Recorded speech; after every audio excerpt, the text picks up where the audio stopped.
అందరికీ నమస్కారం। ఈ రోజున మన అందరి కరతాళ ధ్వనుల ద్వారా పిఎంసి ఇక్కడ జరుపుకుంటున్న వేడుక పత్రిజీ గారికి వినబడేటట్టు లేదు, చాలలేదు, సగం దూరంలోనే అయిపోయింది।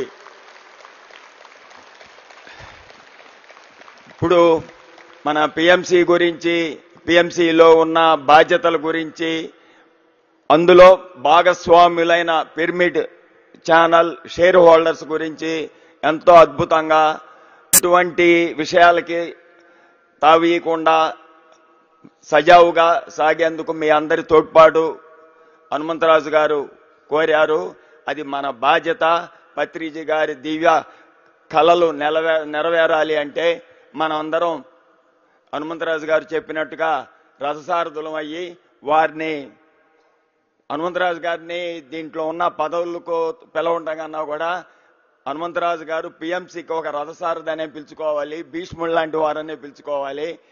ఇంకా కాబోయే రోజుల్లో ఈ పిఎంసి ఎంతో అభివృద్ధి చెంది మనదే అని మనం గుండెల మీద చేసుకొని 10 మందికి చెప్పేలా అభివృద్ధి చెంది అభివృద్ధి బాటలో పయనిస్తుందని చెప్తూ సెలవు తీసుకుంటున్నాను। మర్యాద రామన్న చిద్ద నాగేశ్వరరావు గారు।